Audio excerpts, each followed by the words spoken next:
an exiled queen of an annexed state.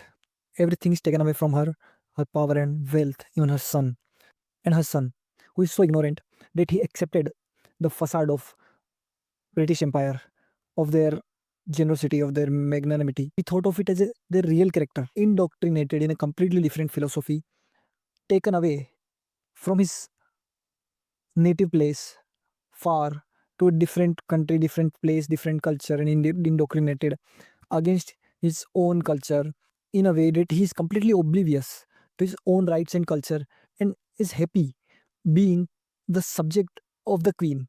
And still, Britishers are fearsome. They are so afraid that they don't allow them to live in India together. They fear that their presence in the country, not in the even in the state of Punjab, may arouse a rebellion which they might not be able to handle. This book, this story, uses the historical facts, or rather uses the fictional writing to portray the history in a simple way, to letting us know about the great characters of Maharaja Ranjit Singh Ji and Rani Jind Kaur and the fated Maharaja Dilip Singh Ji. I am talking about the book The Last Queen by Chitra Banerjee Divakaruni.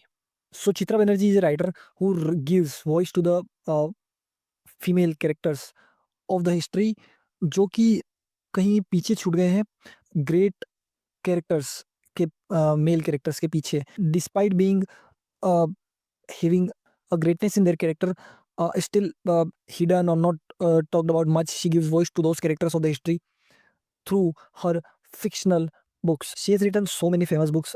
I think the first and foremost I can remember is The Places of Illusion, written on I think Draupadi, and then Forest of Enchantments on Sita, and then this is a fabulous book, The Last Queen.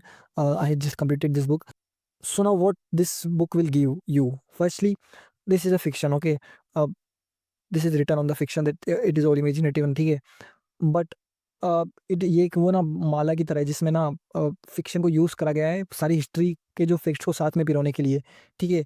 बहुत सारी inner talks and बहुत सारी बातें ऐसी हैं जो दो they are fictional and they can not be referenced back to any source, but जो मेजर फैक्ट्स हैं ना, they are derived from the history and they are used to give us this beautiful tale.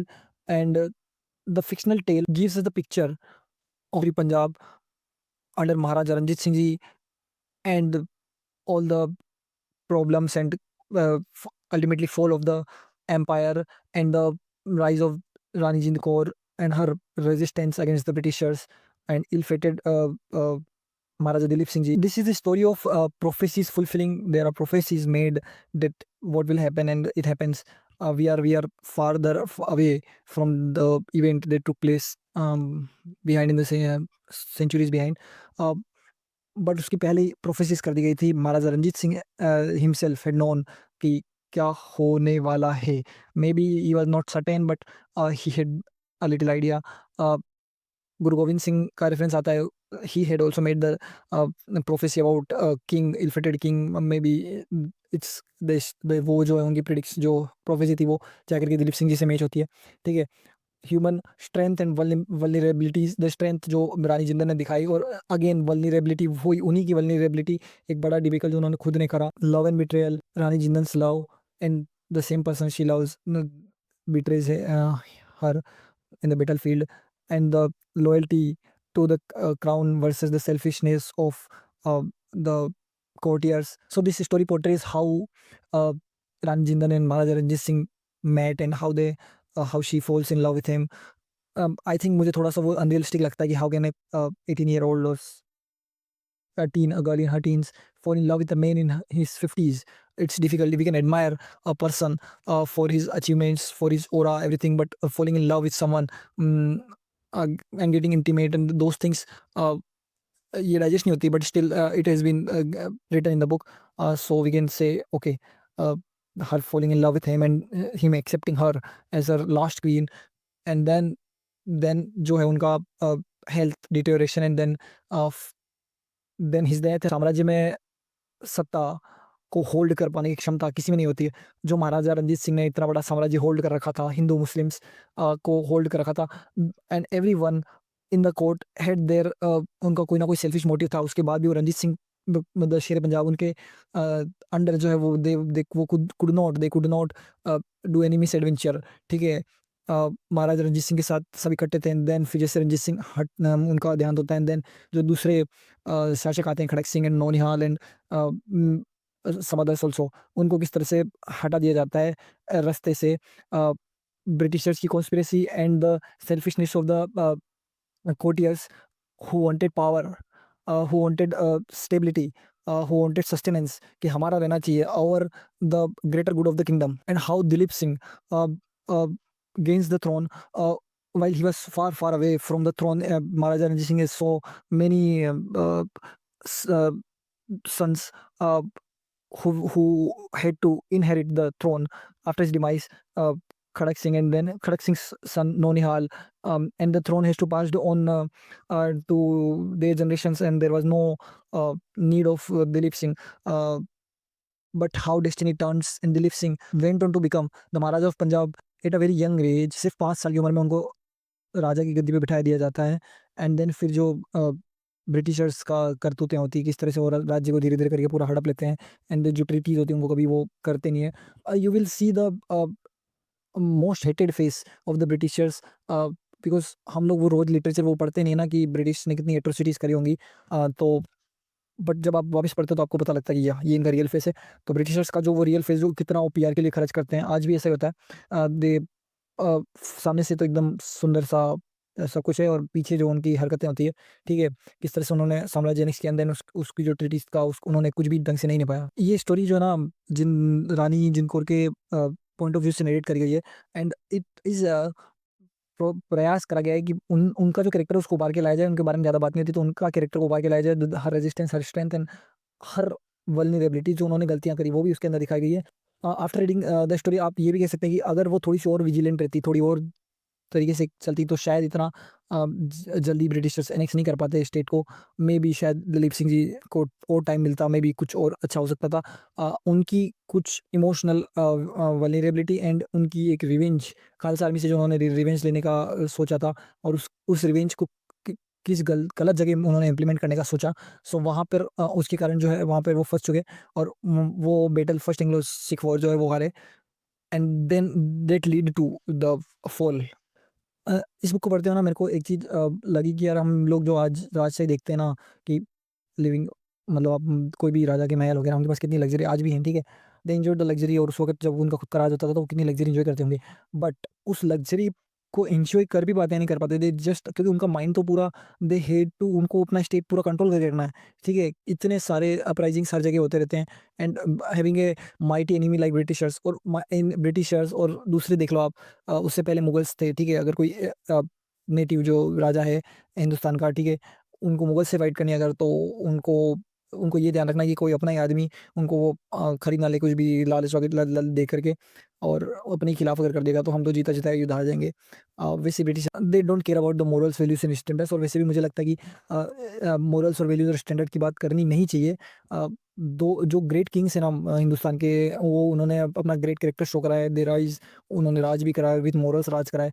But still living सम गिने चुने राजा महाराजा जो जिनका बड़ा अच्छा character था, वो बड़ा नाम है, अधिकतर जो है मुझे लगता है जितने भी राजा महाराजे रहे होंगे, they had to use malpractices to either protect their kingdom, और टू इन देयर हम क्या बोलते हैं, उनकी चाह में कि और अपना साम्राज्य बढ़ाया जाए, उन्होंने कहीं ना कहीं माल प्रैक्टिस यूज़ करी होंगी। और ब्रिटिशर्स दे यूज्ड, बिकॉज वही है जंग में प्यार में सब कुछ जायज़ है, तो they are not to blame totally, कि भाई उन्होंने बहुत सारी माल प्रैक्टिस, वो तो करना ही है उनको, तो वो तो एट्रोसिटी करने आए थे तो उन्होंने करना ही है। बट हमारी गलती थी कि अंदर के लोगों ने सब उनके सामने जाकर के अपने छोटे छोटे स्वार्थों को सिद्ध करने के लिए सरेंडर करा, और फिर जिस तरह से कोलेप्स होता है बड़े बड़े साम्राज्यों का, उसी तरह से खालसा साम्राज्य का भी कोलेप्स हुआ।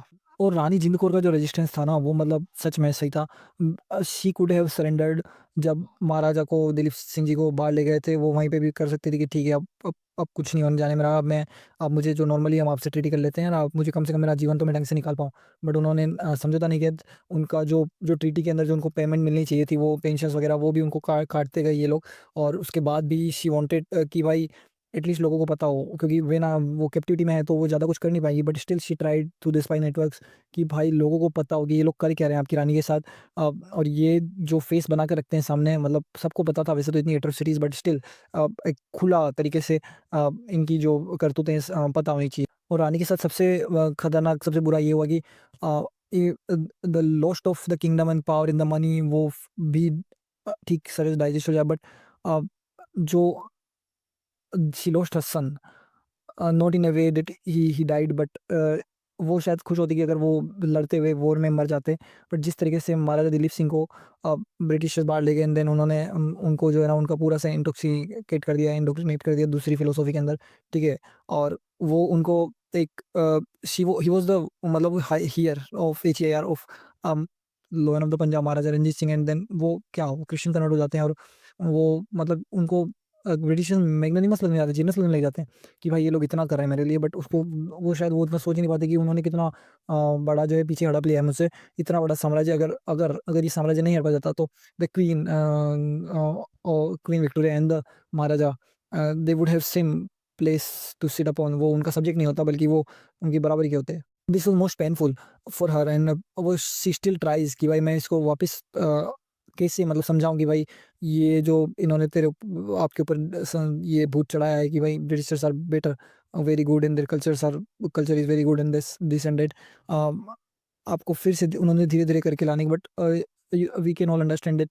आप जो इन अ टेंडर एज अगर आपको कुछ गलत चीज़ें समझा दी जाए, सो उनको वापस से सही कर पाना इतना आसान नहीं होता है। भले आपका कोई अपना सबसे अपना भी आपको कुछ बोलेगा तो आप उसको आसानी से स्वीकार नहीं करोगे। तो वहीं पे उनका कन्वर्सेशंस में ब्रेक आते थे on the topic of religion. Little bit about the character of the Dilip Singh ji, वो भी थोड़ा बहुत बताया कि वो he was kind of man कि एक दिन वो वापस सोचते थे कि यार I should get back, and next day वो फिर से चाह मचाते थे ब्रिटिश की जो लग्जरीज थी उनके अंदर।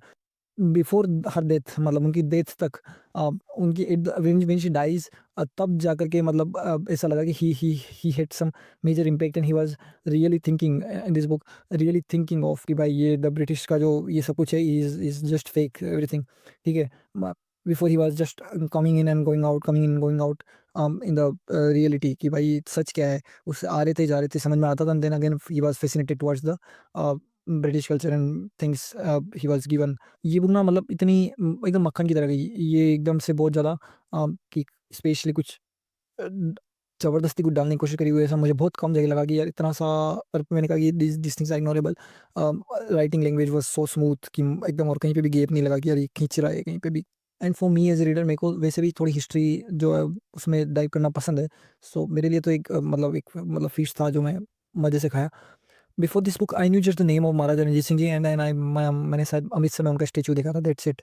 And now after reading I am little aware, a little bit aware कि what is the history of Punjab. So would I recommend this book? Yes, of course I will recommend this book to history lovers and to non-history lovers, fiction readers. This is a very good book to read. So this was it in the video. If you like the video, please like the video, and share and subscribe the channel. Comment अगर आपको कुछ भी कहना हो, ठीक है। सो ये please. और लास्ट में हम लोग हंसते रहें, मुस्कुराते रहें। Smile is infectious. अगर आप हंसेंगे तो आपको देखिए कोई और भी हंसेगा। Thank you.